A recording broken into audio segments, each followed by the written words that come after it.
나이를 먹는다는 것은 우리 모두에게 피할 수 없는 과정입니다. 하지만 우리는 종종 늙는 것을 두려워하거나 추한 것으로 여기는 경향이 있습니다.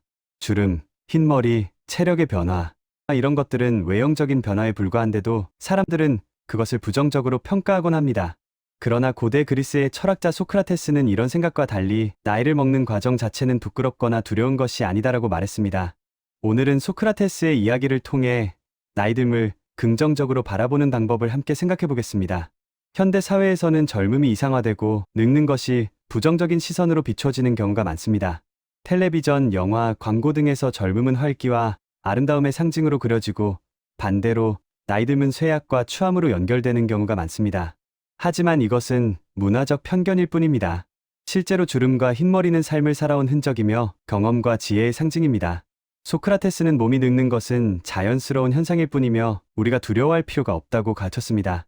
소크라테스는 파이돈에서 죽음과 삶, 영혼의 본질에 대해 깊이 이야기했습니다. 그는 몸이 늙고 쇠약해지는 것을 받아들이는 동시에 영혼과 마음의 성장이 더 중요하다고 강조했습니다.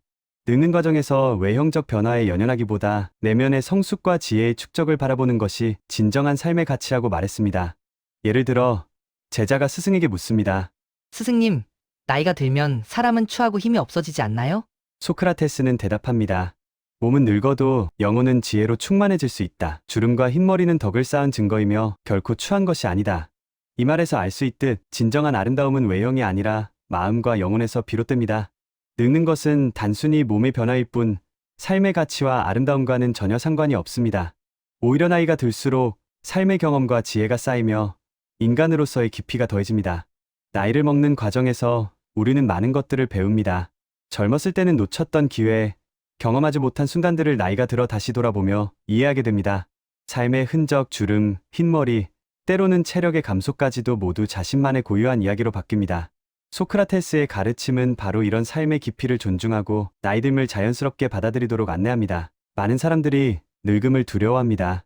하지만 소크라테스는 죽음을 두려워하지 않듯 늙음을 두려워할 필요도 없다고 말했습니다. 늙는 것은 자연스러운 과정이며 몸은 변하더라도 마음과 영혼은 자유롭게 성장할 수 있습니다. 중요한 것은 남들이 보는 외형이 아니라 자신이 쌓아온 내면의 가치입니다. 그렇다면 어떻게 해야 소크라테스처럼 나이듦을 긍정적으로 받아들일 수 있을까요? 첫째, 영혼을 가꾸는 일입니다. 책을 읽고 사람들과 대화하며 마음을 풍요롭게 하세요. 둘째, 경험을 존중하는 일입니다. 나이가 들면서 쌓인 삶의 흔적은 단순한 시간의 흐름이 아니라 당신만의 자산입니다. 셋째, 외형보다 내면에 집중하는 일입니다. 주름과 흰머리는 삶을 살아온 기록일 뿐 결코 부끄러운 것이 아닙니다. 영혼을 가꾸고 경험을 존중하며 내면에 집중하는 삶을 살 때 우리는 진정한 아름다움을 느낄 수 있습니다. 나이를 먹는다는 것은 단순히 몸이 변하는 것이 아니라 삶의 깊이와 풍요로움이 더해지는 과정입니다.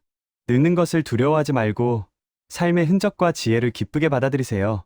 오늘 우리가 나눈 이야기를 기억해 주세요. 늙는 것은 추하거나 두려운 것이 아닙니다.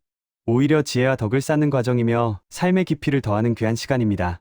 소크라테스처럼 몸이 늙더라도 영혼은 언제나 아름답게 빛날 수 있습니다. 오늘부터 나이듦을 조금 더 사랑하며 자신과 삶을 존중하며 살아가 보세요. 늙는 것은 결코 추하지 않습니다.